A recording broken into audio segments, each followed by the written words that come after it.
Eh bien bonjour à tous les amis, j'espère que vous allez bien. On se retrouve pour une vidéo comme prévu. La vidéo d'aujourd'hui, c'était sur la question qu'on entend souvent de la part des anti-Paris Saint-Germain, de la part des médias, de la part de certaines personnes du football français, notamment le champion en titre de ce discours, Jean-Michel Aulas. Le PSG, la question qu'on se pose aujourd'hui, c'est le PSG fausse-t-il le championnat, le suspense, l'équité, etc., etc. Donc je voudrais donner mon avis. Bien sûr, bon, on va encore me dire, ceux qui ne sont pas supporters du Paris Saint-Germain me diront, ouais, bah tu défends toujours ton club, c'est facile, t'es supporter parisien, tu défends ton club. Oui, c'est normal, je défends mon club. On est assez attaqué comme ça, donc oui, je défends mon club. Au même titre que vous défendez l'Olympique de Marseille ou l'Olympique Lyonnais, enfin vos clubs à vous. Mais en toute objectivité, je vais essayer de répondre à cette question. Parce que c'est trop facile, je pense, pour moi, quand je vois ce qui se passe, en, en Ligue 1 actuellement, etc. C'est trop facile, en fait, de se cacher derrière le PSG et d'accuser le PSG. Déjà, premièrement, j'ai juste envie de vous dire que ce discours-là, on l'entend qu'en France, à croire qu'il n'y a qu'en France où que ça se passe, alors qu'en Espagne, où on me vend qu'il y a de la concurrence et tout, je suis désolé, en Espagne, le Barça va sur son 8e titre en 10 ans. 8 titres en 10 ans. La Juventus va à 21 points d'avance sur le deuxième, Naples. La Juventus a 21 points d'avance et ils vont sur leur 8e titre consécutif. Le Bayern Munich en Allemagne, qui a un point d'avance sur le Borussia Dortmund, mais qui d'habitude finit toujours champion avec au moins 10 voire 15 points d'avance, le Bayern Munich va sur son 7e titre consécutif en Bundesliga. Donc là, par contre, personne n'en parle, ça ne dérange personne. Il n'y a qu'en France où on sort le discours, oui, c'est toujours le même champion, c'est même plus marrant, il n'y a pas de suspense, machin. Alors bien sûr, le PSG a fondé une grosse équipe, le PSG a un gros budget financé par les Qataris. Oui, ça, ce discours-là, on le sait, on le reconnaît. Ça aide éventuellement le Paris Saint-Germain à gagner sur le plan national, à jouer la Ligue des Champions, à espérer pouvoir un jour franchir un cap en Ligue des Champions. Mais ça ne fait pas tout. Ça ne fait pas tout. Regardez l'AS Monaco il y a 2 ans. Ils ont fait leur projet, ils ont ramené des bons joueurs, un bon coach, un mixte de joueurs d'expérience, de jeunes pépites. Et ils ont réussi à finir premier devant le Paris Saint-Germain parce qu'ils avaient fait leur projet comme il faut. Ils avaient donc ramené un très bon coach et ils ont fait un mix de plusieurs joueurs suivant les tranches d'âge, l'expérience, pépites, machin. Et malgré ça, le Paris Saint-Germain qui avait fait quand même une grosse saison de championnat cette saison-là, je crois que Paris, on avait fini avec 85 ou 86 points cette saison-là. Normalement, t'es champion. Mais Monaco avait été encore plus haut. Ils ont mis la barre plus haute. Et ils ont gagné le titre de champion de France face au Paris Saint-Germain. Maintenant, la question qu'il faut se poser, si on enlève le PSG du championnat de France, maintenant, là, à l'heure actuelle, si j'enlève le PSG du championnat de France, Lyon, deuxième budget de Ligue 1, deuxième meilleur effectif de Ligue 1, ne serait même pas champion. Ils sont complètement largués par le LOSC, par Lille. Donc ce ne serait même pas Lyon qui serait leader à l'heure actuelle si on enlève le PSG, ça serait Lille. Lyon n'aurait pas été champion l'année dernière, ça aurait été Monaco.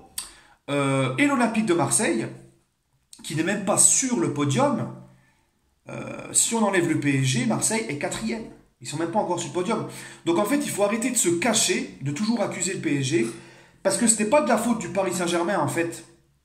Si Lyon a un coach ça fait 3 ans où les joueurs sont irréguliers, où les joueurs, parce que Lyon, il ne faut pas se voiler la face, ils ont un très bel effectif Lyon.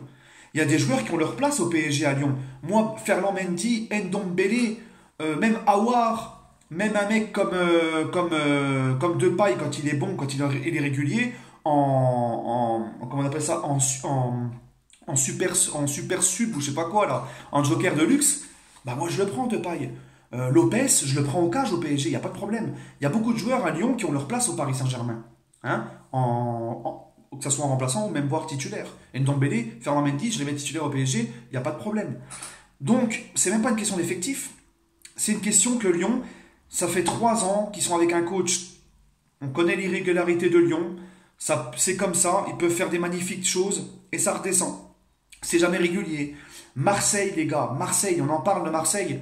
Un coach surcoté qui a fait régresser tous ses joueurs, qui a mis 40 000 ans pour se rendre compte qu'il fallait mettre Camara titulaire, qui ne met même plus Luis Gustavo, qui a été chercher Payet, lui donner un salaire pour que le mec qui fasse que 6 bons mois parce qu'il y a la Coupe du Monde qui arrive.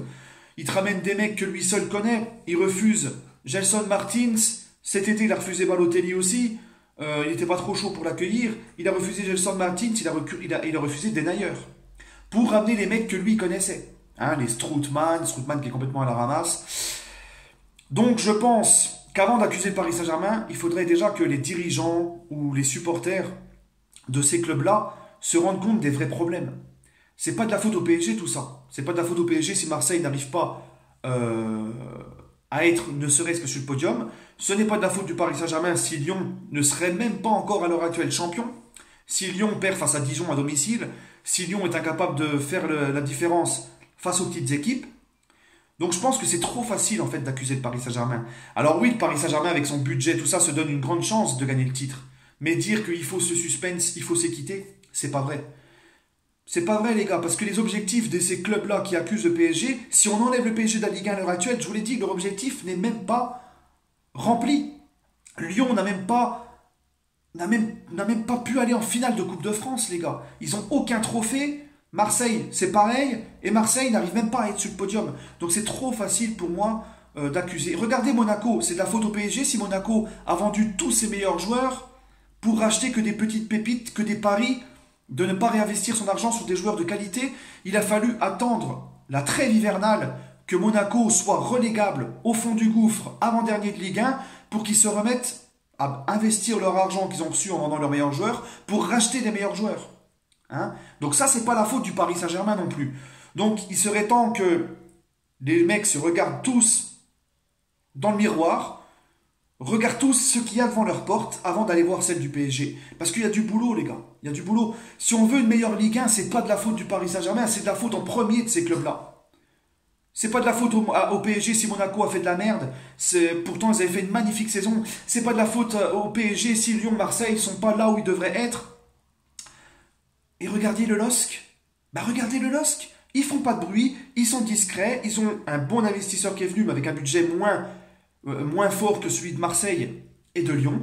Et bien à l'heure actuelle, si tu enlèves le PSG, c'est Lille qui est champion.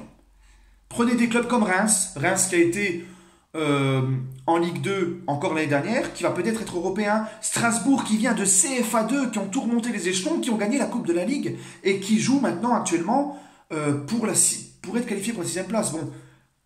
C'est pas grand chose pour eux, ils sont déjà qualifiés pour la Ligue Europa. Mais au moins, ils peuvent encore finir dans les 6 premiers. Et eux, on les entend pas pleurer, on les entend pas chialer.